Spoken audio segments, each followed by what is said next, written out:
Thank you, Mr. President. A more than year-long bombing campaign in Iraq and in Syria has failed to contain the ambition and the ability of ISIS to launch attacks in the West. Have you underestimated their abilities, and will you widen the rules of engagement for U.S. forces to take more aggressive action? No, we haven't underestimated our abilities. This is precisely why we're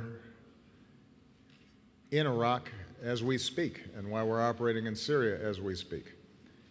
And it's precisely why we have mobilized 65 countries to go after ISIL, and why I hosted at the United Nations an entire discussion of counterterrorism strategies and curbing the flow of foreign fighters, and why we've been putting pressure on those countries that have not been as robust as they need to in tracking the flow of foreign fighters in and out of Syria and Iraq.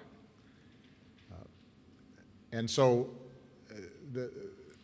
there has been an acute awareness on the part of my administration from the start that it is possible for an organization like ISIL that has such a twisted ideology and has shown such extraordinary brutality and complete disregard for innocent lives, that they would have the capabilities to potentially strike in the West, and because thousands of fighters have flowed from the West and are European citizens, a few hundred from the United States, but far more from Europe, that when those foreign fighters returned, it posed a significant danger.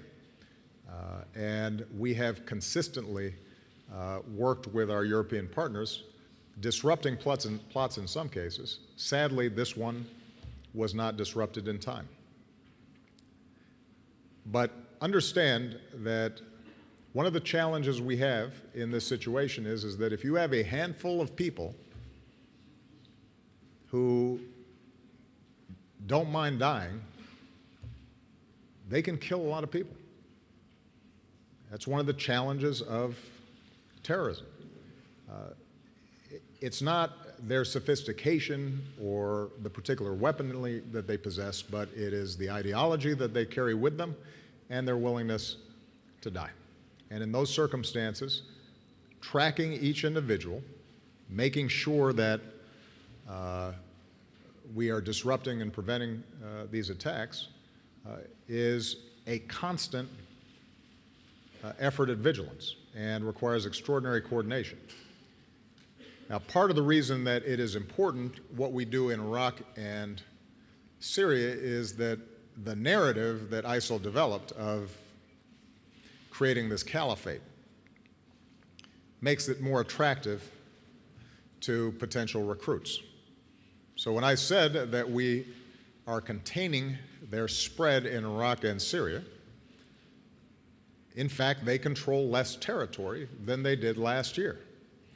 And the more we shrink that territory, the less they can pretend that they are somehow a functioning state, and the more it becomes apparent that they are simply a network of killers who are brutalizing local populations. That allows us to reduce the flow of foreign fighters, which then over time will lessen the numbers of terrorists who can potentially carry out terrible acts like they did in Paris. And that's what we did with al-Qaeda. That doesn't mean, by the way, that al-Qaeda no longer possesses the capabilities of potentially striking the West. Al-Qaeda in the peninsula that operates primarily in Yemen, we know has consistently tried to target the West, and we are consistently working to disrupt those acts. But despite the fact that they have not gotten as much attention as ISIL, they still pose a danger as well. And so our goals here consistently have to be aggressive and to leave no stone unturned, but also recognize this is not conventional warfare. we play into the ISIL narrative when we act as if they're a state. And we use routine military tactics that are designed to fight a state that is attacking another state. That's not what's going on here. These are killers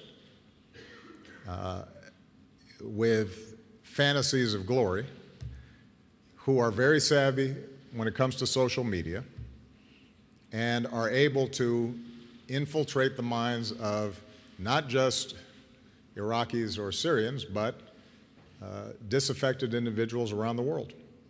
And when they activate those individuals can do a lot of damage. And so we have to take the approach of being rigorous on our counterterrorism efforts and consistently improve and figure out how we can get more information, how we can infiltrate these networks, how we can reduce their operational space, even as we also try to shrink the amount of territory that they control to defeat their narrative. Ultimately, to reclaim territory from them is going to require, however, an ending of the Syrian civil war, which is why the diplomatic efforts are so important.